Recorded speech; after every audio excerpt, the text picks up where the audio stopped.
Welcome to today's Hard Asset Podcast. Our subject is national banknotes, and our special guest is Don C. Kelly, author of two of the finest reference books on that subject of national banknotes and Obsolete Paper Money, A Guide with Prices.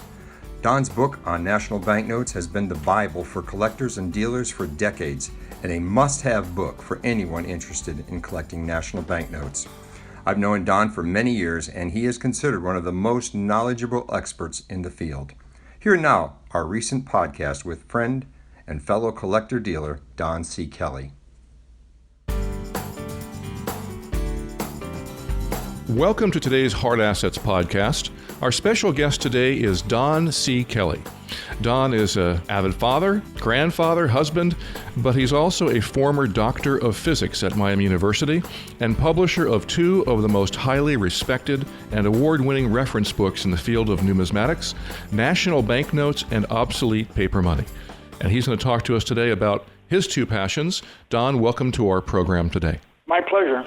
Well, let's talk about the three things that you think most listeners should know about paper money. Well, my big three would apply to all collectibles, not just paper money. First, all successful collectors share the same defective gene that makes them want to collect. It doesn't matter whether it's paper money or Barbie dolls, baseball cards, old calendars. You have to have that gene that makes you passionate about collecting. And when I say successful, there are two kinds of success, I guess, financial and emotional. You know, there's an old saw about the collector has two worlds in which to live, the real world and the one they create for themselves. So wanting to collect and being passionate about it is the first importance. Secondly, that passion has to kindle a desire to learn more about your treasures. Your rewards from collecting grow in direct proportion to your knowledge about that. Bill Youngerman in Florida is a perfect example of how that passion kindled the desire to learn more. Bill started out, he was a coin and bullion dealer, and he discovered paper money, and he started from scratch. He didn't know a whole lot about it, but that changed. It changed quickly because of his passion. And today he has the foremost collection of Florida paper money that's ever been assembled. So I respect and admire Bill Youngerman, and again, I would hold him up as an example of the way you should go about starting to collect. The third point would be it's important to share your passion. That's very important. It not only benefits you, but it benefits others, financially and emotionally. There's a saying that only one of the three Ds can separate a collector from their collection: death, disease, or divorce.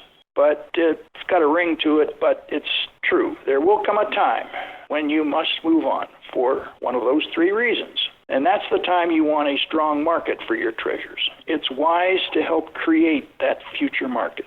Sharing your love is fun, and it will help promote a healthy future. That's my big three.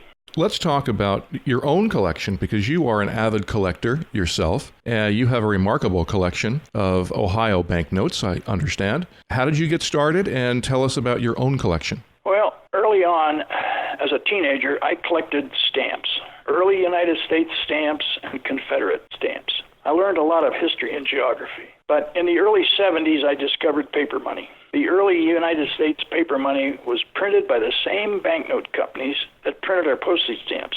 The banknotes were 20 times as large as the stamps, and you didn't need a magnifying glass to appreciate their details. Early on, I focused on national banknotes. National banknotes are U.S. money issued by the federal government to chartered banks. They were issued over a span of about 70 years, beginning during our Civil War. Several things attract collectors to national banknotes. The face of a national banknote bears the name of the bank, the name of the town where the bank was located, and the names of the bank officers, the cashier and the president. It's often referred to as hometown paper money. I bought my first national banknote in Chicago at a Marshall Field's department store. It was a note from the First National Bank of Youngstown, Ohio. Now, I was attracted to it because I was born and raised a few miles south of Youngstown. Everybody has a hometown. There were over 12,000 national banknotes chartered that issued these notes. So lots of collectors can enjoy their own hometown paper money. I also became fascinated by the names on national banknotes, the names of the banks and the towns. I mean, how cool is it to have a note from Rising Star, Texas, or Medical Lake, Washington, or Cave City, Kentucky, Starbuck, Minnesota, or Powhatan Point, Ohio. The one that really fired me up was a $5 note issued to the Day and Night National Bank of Pikeville, Kentucky. The Day and Night National Bank, yeah, that's on our own money. You can spend it. Pikeville, Kentucky is in the heart of hard coal country in eastern Kentucky. It stayed open until 8 p.m., unlike most other banks that closed at 3 p.m. Fascinating backgrounds and a lot of history, and obviously there were 336 Ohio banks, as I understand it. How many of those banks do you have a note from? Well, when I decided to let them move on a few years ago, I had 334 of the 336. Incredible. About 10% of the banks that issued national banknotes are still unreported. That is, we don't know of any notes that have survived.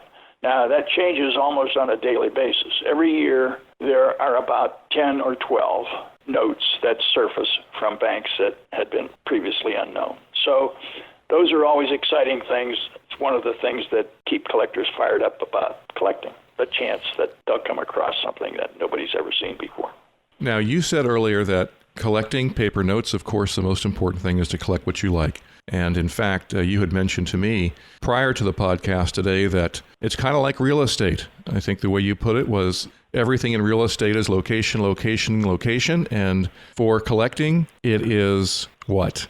What you like, what you like, what you like. Right.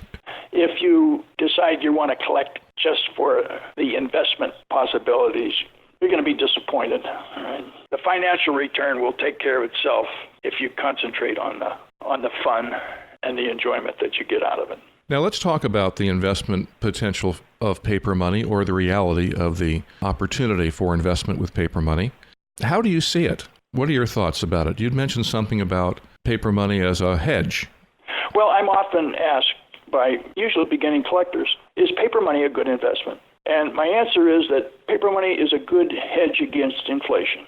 If you buy a collectible banknote, its value increases almost solely due to inflation. The good news is that the value of the note does increase because of inflation. If you use the rule of 72 on collectible paper money, it works out to be approximately 4% over periods of 30 to 50 years. There's a high-profile example of that. It's the so-called Binion hoard of $10,000 bills. Benny Binion was a Las Vegas, Nevada icon.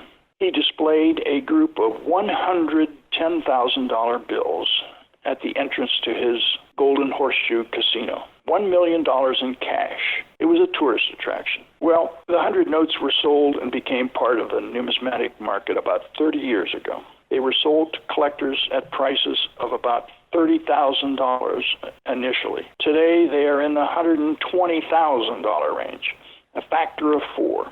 So they've doubled twice in about 30 plus years.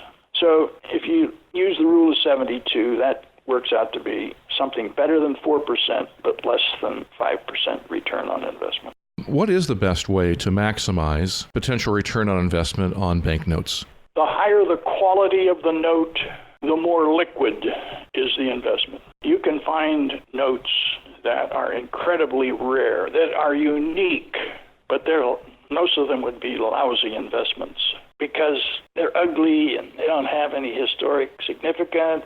You buy high quality because people with lots of money can afford the best, and so they tend to buy high quality notes. That's what you want when it comes time to sell your stuff. Well, I always advise people to buy the best quality they can afford to collect in a consistent way.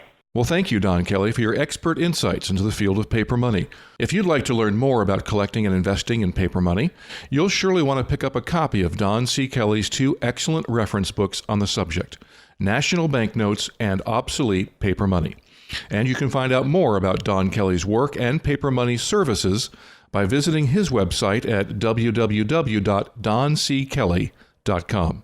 You can also learn a lot about paper money by visiting the William Youngerman website at www.williamyoungerman.com.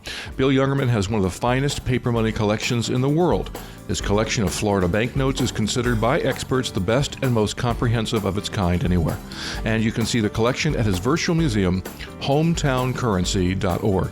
Thanks for listening to today's Hard Assets podcast, part of our goal at William Youngerman to help make you a successful hard asset collector and investor.